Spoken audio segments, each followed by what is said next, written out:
Y'all have caught me in a very chaotic situation here in the office. I'm just hiding from all the mess. Hello, welcome back to the channel. I'm Abby, and today we're going to be talking about some Japanese stationery and fountain pen shops that I was able to visit. So last November I went to Tokyo and I was on a mission.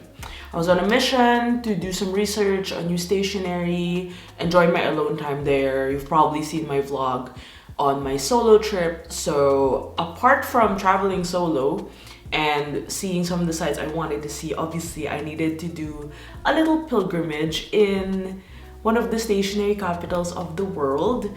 And I am no stranger to Tokyo. I've been to Tokyo around 10 times in the past 10 years. So this was more of like an excuse to revisit some of my favorite places and also recommend a couple of new ones, especially now that fountain pens are an essential part of my journaling practice. So I made sure to hit not just the stationery shops. I mean, there are the big ones that are very well known, and I will of course tour you in some of them, but also I found some places that are a bit more, you gotta go a little bit out of your usual Shibuya, Shinjuku bubble. We're gonna head to East Tokyo. I'm gonna show you some of the places where you can have the best fountain pen shopping experience, where you can find bespoke fountain pens, limited edition ones, and also retro style stationery that you might not have encountered in your usual places in Tokyo. So I'm gonna give you a tour. Make sure to keep watching and let's get to it. Of course, the first stop is Traveler's Factory. So they have 3 branches in Tokyo. I first went to the airport one because my flight flew to Narita, where you can find this. This is in Terminal 1. They have a lot of limited edition travel themed items specifically for air travel.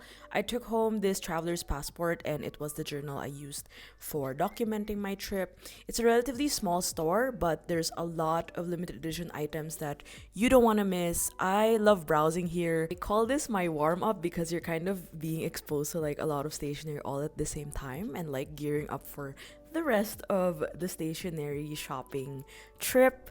Make sure to get your stamps. Also, they have a lot of new stamps here. I mean, as far as I checked, because I haven't been to this particular branch for maybe like 6 years or something. Of course, since there's an airport branch, there's also a train station branch. This one is in Tokyo Station. It can be really confusing to get into this part of the station, but it is well worth the visit. I didn't film much, but it's a relatively small space. Make sure to check out the limited edition items as well and get your stamps going because it is a lovely place to commemorate your visit to Tokyo Station.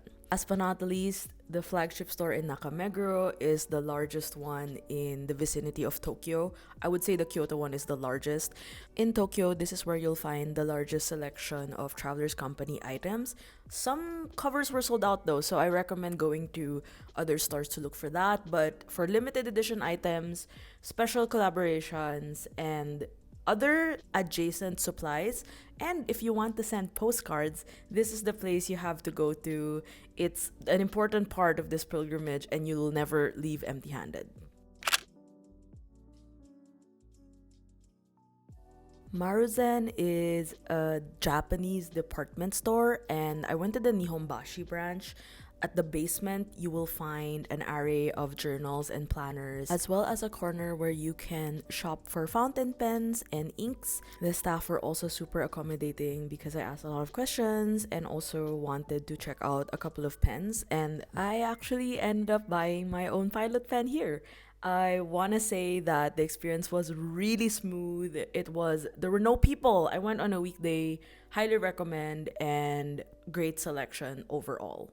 In the heart of Ginza is this small shop named Ancora, and in this shop you can make your own fountain pens. I think it's a fun way to get into the world of fountain pens by making your own pen. Apart from that, they have special limited edition pens as well and inks that you should check out in person. I think the experience was really, really special, and this was the pen that I ended up making. While in Ginza, I also went to the Muji flagship store. Actually, not for stationery, but I still went to the floor because might as well. Since this is the flagship store, you'll find a lot of interesting items that won't be in your typical local Muji. So definitely don't miss this when you find yourself in the Ginza area. For all my fellow Moomin fans, you should stop by the Moomin shop, also in Ginza. It's a pretty big shop, lots of novelty items, and of course, stationery. And they also have the Hobonichi collection of Moomin items, as well as some notebooks and stickers. Before we continue, I would like to promote my own stuff because it's my own channel. In case you are new here, I am a Skillshare teacher, and one of the classes that I recently came out with is how to journal with fountain pens. I know it's such a niche topic, but since we're on the topic of fountain pens, I'd love to invite you to check out the class because it's a great way to start your journey into using fountain pens. It does feel intimidating. I feel like now that I feel a little bit more well versed in the fountain pen world, it's given me a lot of clarity on the pens I like, the writing experience I look for. I love the tactile experience of fine writing. That's also why I use fountain pens for journaling. So if you're keen to check that out, make sure to check the link in my description for a free month of Skillshare. I do have an everyday journaling class that is very much loved by most of you because it's 5 simple prompts to get you started into everyday journaling, which is kind of what I like to talk about what I do as like everyday journaling. I don't say it as like journaling every single day, but like every day is like the everyday, like the daily life that we have and how you can document your days better. And now let's continue with more fountain pen and stationery shopping. If you are looking for a one-stop shop for stationery, fountain pens, and everything, might I recommend going to Itoya. This is a really huge building. Each level has its own specialty, you know, from stickers, stationery, planning, writing tools. I think there was a floor also about paper. There was also a floor for scrapbooking and more of like crafts and also painting. I would recommend going to the store kind of in the headspace of going to a museum because it can get overwhelming, and every time I want to check out, I'm always like taking a basket for every floor so I know what I'm gonna get. And not all floors were a shopping experience for me. It was more of like looking at things. That is my motto. I love looking at things, especially during the time where I was browsing a lot of these inks and fountain pens. I wanted to see the new releases. I think it's just a great way to kind of get yourself out of looking at these things mostly online, and that was my main mission. I spent a really long time here and I actually enjoyed my time. Dare I say, there were a lot of people. I just tried to avoid filming them, but come here with a shopping list because it can get crazy. You might end up buying, I think you will end up buying more than what you actually thought of. But again, a great place to look at things. I had a mission to go to Bungu Box for the first time. It's in Jimbocho because they had this limited edition Sunflower of Oral pen that is inspired by Vincent van Gogh.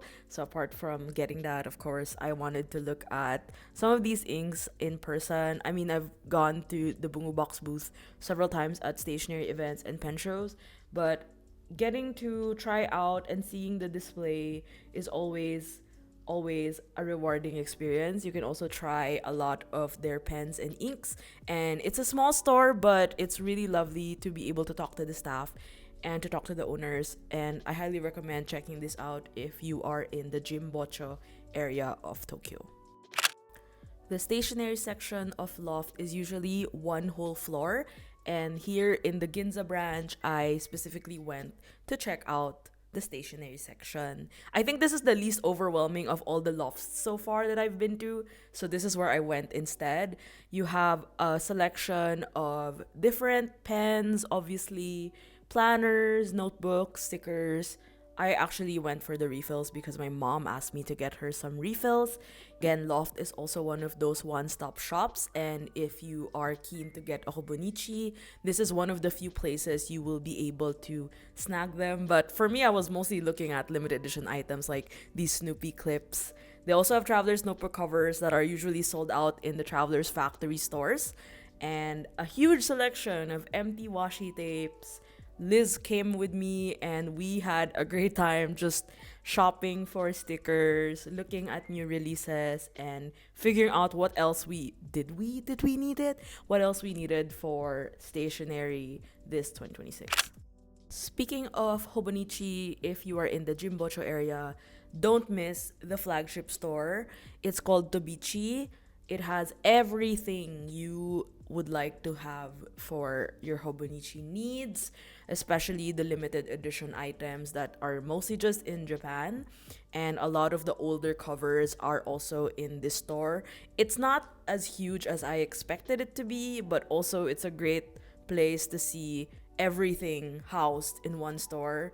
I'm gonna admit, I was very tempted to get a cover or another addition to my lineup, like a Hobonichi Weeks, but I shied away. I do want to say that everything here is tax-free, so it was a great incentive for me because I ended up walking away with a Dragon cover, which I do not regret.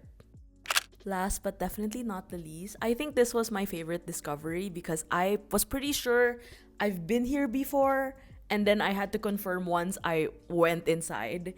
This is Bumpodo. It is a store in the Jimbocho area as well, kind of near Tobichi, and it is a very old-fashioned store, not in a bad way but in a more nostalgic way. There are a lot of items here that you mostly won't see in the commercial stores like Loft or Hands, and I highly recommend visiting. Like, they had like fueki items, roll bands, and a lot of the items that you mostly won't see in regular stationery shops. They also carried this section of like retro inspired stickers. I picked up one of them from the Showa era, so I think it's worth paying a visit for, and I just love the interiors. Thank you for watching this video. I do hope you enjoyed, and this is the last installment of my Japan series. If you would like to go to Japan and are considering traveling introvert style like I do have a post on Substack entitled Travel Notes from Tokyo. I do hope you check it out. It's free to subscribe to my Substack. It's called Documented. And for Patreon this month, I created a special Introvert's Guide to Japan. It's exclusive to Journal and Mail members, so I have shared my entire itinerary for this trip. I spent I want to say 5 days during this trip, how I got from one stationery shop to another. So if you'd like to learn more about my travel style and how I navigate my way around Japan, make sure to check out my journal club at patreon.com/abc. It's the reason this channel keeps going as well. And apart from that, if you would like to receive monthly mail in your mailbox, physical mailbox, not virtual, physical mailbox, this month, my Patreon rewards are more like habit building. So I created a bingo card. I had fun making this because it was not only just like stationery related or journaling related, but like more like self-care themed. I made a bingo card that's part of this month's mail, as well as a little punch card to hone your journaling habit. So I did like seven journal boxes, and then by the end you get a little treat. I don't know what that is. Maybe a nice little coffee at your coffee shop, a good walk, a little sticker that you get from stationery store, you know. And there's also a sticker included. It just hasn't arrived as of this recording. So it would be great if you could check these out and also join my journal club. And thank you so much for watching this video. I also will link down below the Substack post if you're more of a reader and you've loved to bookmark some of the places I mentioned in this video. Lastly, if you want to know everything I got, there's a lot. Everything I got, it is also on my Patreon. I released it last December, but it's all access forever, so you can check that out as well. So this January, I was thinking of doing an office tour, but Right now it's still chaos, and maybe that'll come up in the next few months. Let me know your thoughts on these kinds of videos. I was also thinking of doing another stationery store tour around Berlin. There are some shops I haven't featured. I am excited to welcome the year. By the time you're watching this, I am already a year older, so that's really like bizarre to me. But yeah, I think this year will be really nice. I hope you've gotten into organizing your vision boards and stuff like that. We'll do a little check-in sometime in January, end of January or February for journaling. So let me know what you'd love to see in the comments for future videos. Thank you so much for watching, and I really appreciate it. And I will see you in the next video. Bye!